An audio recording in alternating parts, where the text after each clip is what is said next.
кайсы бир мамлекеттин келечегин көргүм келсе алар жаштарына кара дейт да. Мына бүгүнкү күнү Кыргызстандын келечегинде мамлекетти бекем кармап, мамлекеттин өнүгүп өсүшүнө салым кошо турган жаштар бар экенине баарыбыз күбө болуп отурабыз. Мына баарыңыздар ушул жаштар бүгүнкү күнү те Баттен окуясы башталгандан баштап күнү түнү дебей келип ушул жакта кызмат кылып, волонтерлук кылып эмгек кылдыңыздар.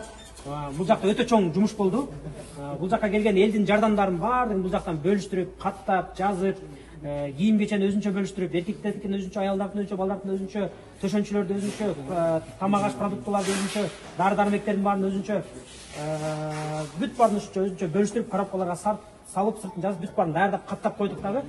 Бүгүнкү күнгө чейин 7 фура Баттенге жөнөдү. Ушул эле кичинекей штабтан. Бизге окшогон штабтар көп болду. Бул жак болсо республикалык штаб. МЧС менен биргеликте ушул жакта атайын өкмөт өкүлдөрү баардыгын каттап Баттендеги штабка жөнөтүп аткан алдын ала жана сиздер даярдаган тизмени жөнөтүп, баардыгын жөнөкөй ыңгайлуу болуп берди да. Мына ошол жалпы элибизге рахмат, кызмат кылган жаштар силерге рахмат. Биз Шукар, биздин бул жакта командабызда балдар бар, байкелер бар. Биз ортодогу элдин көпүрөсү болдук да. Эл жардам берди кайрадан эле элибизге. Ошол жабыркаган тарапка эл акчасын чогултту, кийим кечесин чогултту, бар жардамын алып келип бул жакка берди. Бул жактан болсо сиздер жаштар чогулуп келип бүт баарын иреттеп, тиздеп, бүт баарын оңдоп, салып, жүктөсүн кайра биякка жүктөп, бияктан тияка ташып, бүт кызматтын баарын, кара күчтүн баарын сиздер кылдыңыздар. Чын жүрөктөн аябай мээнет кылдыңыздар, эмгек кылдыңыздар. Ошол кызматыңыздарды тарых алдында мындай өзүңүздөрдүн мындай милдетиңерди аткардыңар да. Кудай таалам ыраазы болсун. Жана ар бир ушундай силердей болгон жаш мыкты патриотторду тарбиялаган ата-энеңерге Аллах таалам өмүрүнө береке берсин. Чоң рахмат.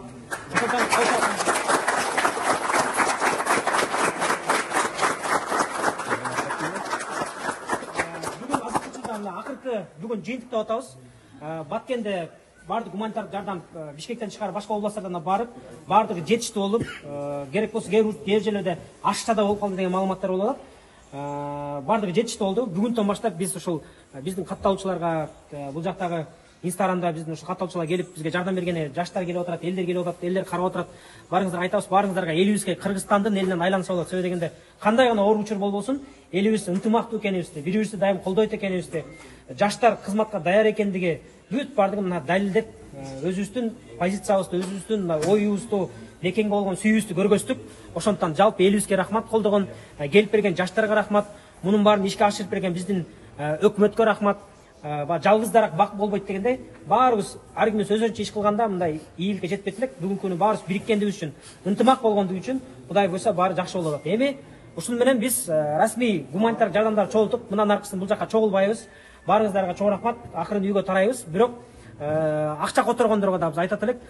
Биз баягы Элсомго, М-банкка, Сбербанкка жана бул жакка да акчалай келип алып келип бизге ишенип келип аткан акчалар берилди да чогултулду. Ошолордун баардыгын азыр эсептеп, аягына чейин чарт туруп биз азыр видеого элге отчет беребиз.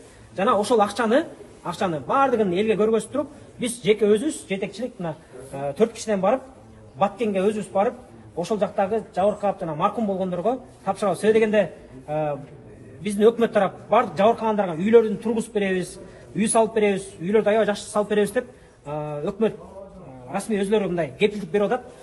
Демек биз ал жакка элден чогулган акчаны үйгө башка жакка коротпой, биз баардыгына ошо өзгөчө маркум болгондорго, ар бир ушул оор окуяларда үй бүлөсүн, бала чакасын, атасын жоготкондор, апасын жоготкондор болуп атпадыбы? Ошолорго биз акчалардын баарын тегиз бөлүштүрүп, анан колдоруна тапшырабыз. Ал тизмени ушул өкмөттөн алабыз, буюрса. Өз көзүбүз менен барабыз, ал жакты көрөбүз. Чындап эле бул жакта Баткенден жөнөп аткан фуралар жеттиби, кандай бөлүштүрдү, алардын баарын биз видеого тартып көргөзөбүз. Ошо эл ыраазы болсун, силер дагы ыраазы болгула, биздин демек биздин эмгегибиз талап кетпепти депчи, эч кандай күмөн болбосун. Акчаларды да биз өзүбүз алып барабыз. Ошондуктан сборлорду, акчалардын баарын чогултууну токтоттук. Бир нече эле биздин Россиядан топтоп, жана чет өлкөдөн бир-эки жерден салабыз дегендер эле бар. Ошолор бизге салат. Анан алып, Кудай буйрса биз 7сине пландап атабыз, 7сине, Кудай буйрса 7сине биз Баткенге чыгып кетебиз. Бул жакка да гуманитар жардамга бүттү ушундан баштап келбей эле койсоңуздар болот. Дайыр жол барыңыздарга чоң рахмат. Бирок ушун менен эле биздин ишибиз токтоп калбайт.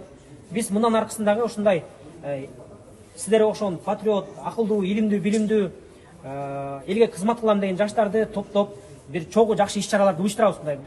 Себеби дегенде баягы адамға рахмат айтпаған Құдайға рахмат айта албайды дейді. Ошо адамдарға да, ошо келген жаштарға да биздин мындай биз жөн эле уюшулган биз топпуз да. Бизде мындай өзүнүн бюджет жок, бирок ошончо да өз силерге мындай көңүлүңүздөрдү алганга, ырашчылык айтканга Кудай буйрса бир аракеттер кылабыз. Биздин ушул элдик кошунун аты аракет. Себеби биз аракетти кылабыз. Кудай таалам болсо жыйынтыгын Кудай таала берет. Ошондуктан биз буга чейин дагы мына арабызда бар. 5-октябрда революция болгондо дагы шаардын Бишкек шаарынын талкаланбай, мародерство болбой, баардыгы тынч тартип менен болуп өткөнү дагы ушул элдик кошундардын салымы чоң. Ошол эле балдар, кыздар, ошол эле пандемия учурунда элге продукт таратында дагы кайра эле ушул волонтерлордун сиздердин эмгегиңиздер чоң. Ошондуктан ушул күч, ынтымак, биримдигибиз дайым бекем болсун. Дагы бир жолу баарыңыздарга чоң рахмат. Бул жакта кыздар, балдар дебей баарыбыз бирдей келип аттык, күнү түнү дебей бирдей иштеп аттык. Көбүнчө биз жетекчилик жакта иш кылып атсак, силер чыныгы эмгектин баарын силер кылдыңыздар да. Ошондуктан силерге дагы жолу чоң рахмат, элибизге рахмат. Жана ушул бизди ушунун баардыгын өзүнүн ирети менен кылып берген биздин ошо республикалык штаб МЧСке, биздин өкмөткө ырашчылык билдиребиз. Кол чапкыңыздар.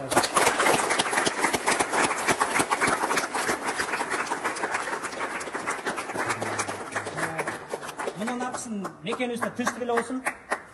Биз ушундай жамааттар, ушундай жаштар жакшылыктын үстүндө, жакшы иш-чаралардын үстүндө жолугушалы. Азыр болсо силер көрүп жүргөн актер, вайнер, жөн эле актер, вайнер болуп калбастан, чындап эле элдин патриоту экенин биз көрүп атабыз, билип атабыз. Анда Шумкар байкеңер дагы бир-эки сөз айтып койсун. Ар бириңиздерге рахмат. Бир сөздү айтайын десе эле Азаматбек айтып салган болот. Ошон үчүн эмне дейбиз? Баарыңыздарды жакшы көрөбүз, баарыңыздарды сыйлайбыз. Мен мындай сыймыктануу менен айтам силерге, Кудайым буйрса, Кыргызстан келечегинде жакшы инсандар болосуңар, ата-энеңер сыймыктанган уул кыздар болосуңар. Анан кыздар Кудайым буйрса жакшы эне болот, мына билин көрүп алып жаман сүйүндү, кыздарды карап иштеп атканчы. Ар бириңиздерге эң биринчиден кыздарга рахмат. Мен биз кыздар кол чапкайлы.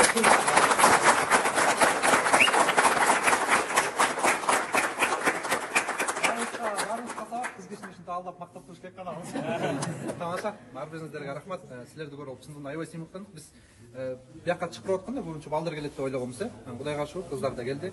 Кудайым буйрса силер мыкты эне болгонсуңар, силер мыкты ата болосуңар, Ошон үчүн ар бириңиздерге да рахмат. Чын Азаматбек айткандай эле биз ортодо көпүрө болдук. Биз ойлогонбуз, негизи биздин максат биздики да эмне болобуз, чоң Баткенге кетип калалы деп атабыз, анан коюп биз биякта эле бололу. Андан көрүп бияктагы Баткендеги жабыркагандарга жардам берели деп Инстаграмга чыгардык. Кудайга шүгүр, силер келдиңер да. Бул эмнени билдирет? Бул деген бул баягы мен сыйлап келген жоксуңар, чын айткандачы. Ар бириңиздер ошо Баткенге жүрөгүңөрдү көйгөйгөн үчүн келдиңиздер да. Ошон үчүн ар бириңиздерге рахмат.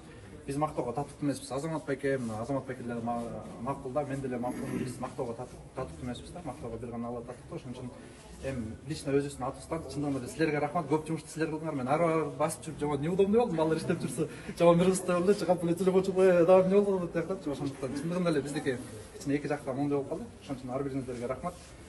Кудайым буйрса бул кылган ишиңиздердин, кылган аракетиңердин үчүн Кудайым буйрса сөзсүз түрдө Аллах таалам буга белегин берет. Ошон үчүн баарыбыз ынтымактуу бололу. Мына биякта азыр ар түрдүү областтан балдар болуш керек. 7 областтын балдары, кыздары.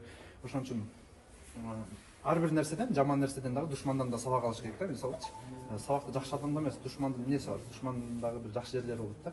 Ошондуктан бул ситуация, бул азыркы учур бизге эмне болду? Биз баарыбыз ынтымактуу болушубуз керек экенин түшүндүк да. То есть сен бияктыксың, сен тияктыксың, сен мындайсың, сен тиндейсиң эмес. Баары эле душманды деле акырын тартса болот. Ар бирөөнүн жүрөгүндө негизи түпкү тамырында иман бар да. Просто ошол нерсени ойго түшүш керек.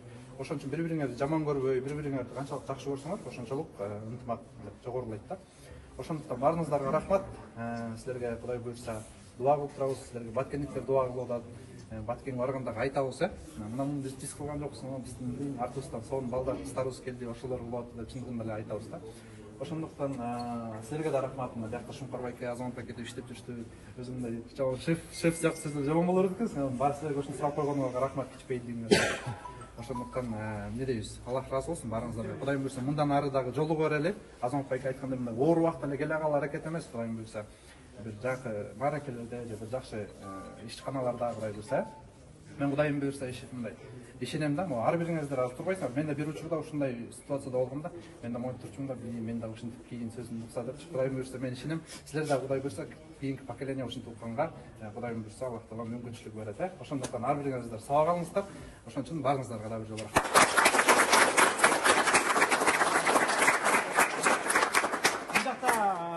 Кыргызстанда билесиздер аябай көп улуттуу өлкөбүз. Ар бир улуттун өкүлдөрү келип бизге жардам берип атты. Анан бүгүн өзгөчө белгилей турган көчөгүнө дагы бир Ясин деген бир түрк жигит келип тамак таратып кеткен. Ага чейин дагы башка бүгүн дагы бир Түркиядан дагы бир түрк улутунан кыздар келген. Анан бүгүн жанатан бери эмгек кылып жүргөн досубуз. Как зовут? Тимофей. Тимофей, спасибо. Давайте.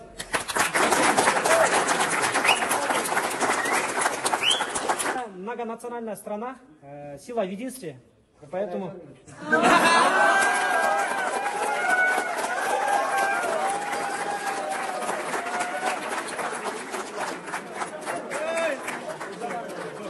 Бажарки киносындагыдай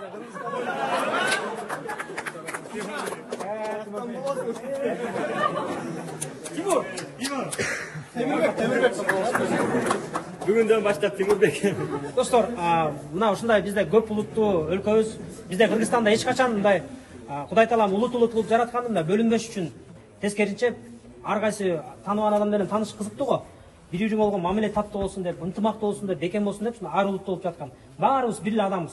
Бир эле тамырыбыз адам атабыз барып такалат да. Ошондуктан баарыбыз адам заты, ошо адамга эң кыйын күн сайын адам болуп атпайбы? Ошо адам бойдон калыш керекпиз. Бизде бул Тажикстанда болгон окуя тажиктерди жаман көрүү эмес. Бул мамлекеттер арасында бир аз саясаттык оюндар болуп кетти.